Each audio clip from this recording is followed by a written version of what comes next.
큐티라이프 김목사입니다. 로마서 9장 19절입니다. 3장 7절 주장과 흡사한 내용이 나와 있는데요. 하나님이 일하시는 방법은 사람들이 이해하기 힘들 수도 있습니다. 신명기 29장 29절을 보면 감추어진 일은 여호와께 속하였고 나타난 일은 우리와 우리 자손에게 속하였다. 이는 우리에게 모든 말씀을 행하게 하심이라 라고 하는 말씀이 있습니다. 말씀이 하나하나 밝혀지면서 하나님 목적을 점점 더 이해하게 되게 되는 것이죠. 바울이 반박하고 있는 내용은 하나님이 불공평하시다라고 하는 것입니다.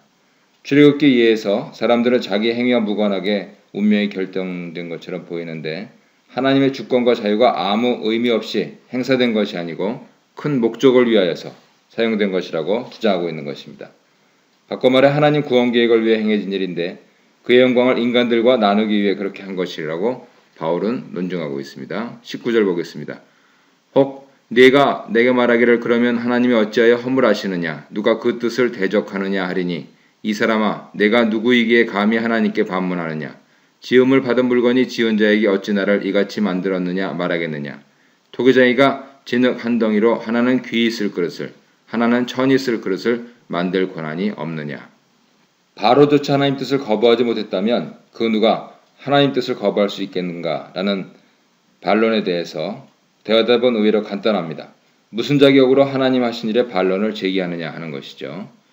이사야 그리고 호세아 선지서를 인용하면서 불순종과 처벌, 회복 패턴을 증거로 제시합니다. 그리고 인간은 하나님의 주권적 자유를 거부할 수 없지만 하나님은 그 자유로 궁극적으로 인간을 회복시키신다는 것을 보여줍니다.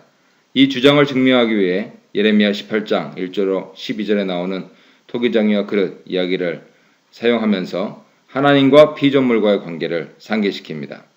나아가 이사야 45장 9절의 내용도 상기시킵니다.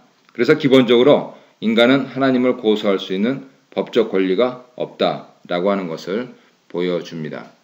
22절 보겠습니다. 만일 하나님이 그의 진노를 보이시고 그의 능력을 알게 하고자 하사 멸하기로 준비된 진노의 그릇을 오래 참으심으로 관용하시고 또한 영광받기로 예비하신 바 긍휼의 그릇에 대하여 그 영광의 풍성함을 알게 하고자 하셨을지라도 무슨 말을 하리요.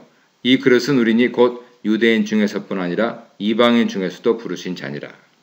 하나님의 주권과 자유에 대해 두 가지 예를 들고 있는데요. 진노의 대상들에 대해서 꾸준히 참으시면서 너그럽게 대해 주시는 그러한 내용들입니다. 요점은 이것입니다.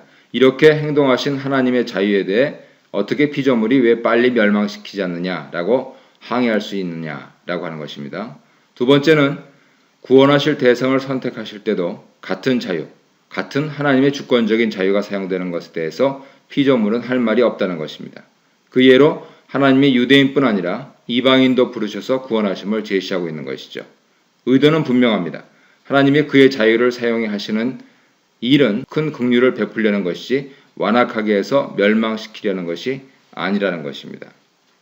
25절입니다. 호세아에 그래도 이르기를 내가 내 백성 아닌 자를 내 백성이라 사랑하지 아니한 자를 사랑한 자라 부르리라. 너희는 내 백성이 아니라 한 그곳에서 그들이 살아계신 하나님의 아들이라 일컬음을 받으리라 함과 같으니라. 호세아 1장 10절을 보면 이 말씀이 나오고 있는데요. 이 내용을 인용해서 하나님 행동의 궁극적 목적은 긍휼이다 라고 하는 것을 증명합니다.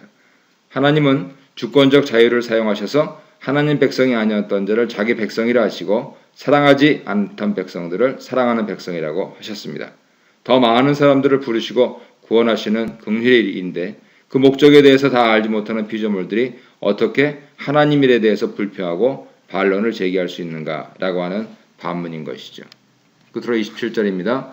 또 이사야가 이스라엘에 관하여 외치되 이스라엘 자손들의 수가 비록 바다의 모래 같을지라도 남은 자만 구원을 받으리니 주께서 땅 위에서 그 말씀을 이루고 속히 시행하시리라 하셨느니라.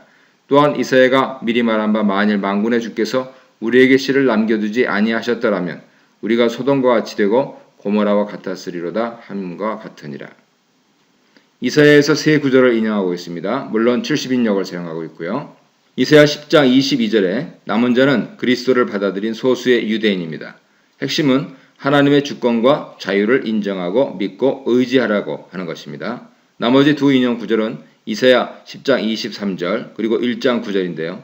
하나님은 말씀하신 것을 꼭 이루신다라는 것을 보여주는 것과 또 하나님의 구원 계획이 치밀하게 준비되어 있다라고 하는 것을 보여주는 것입니다.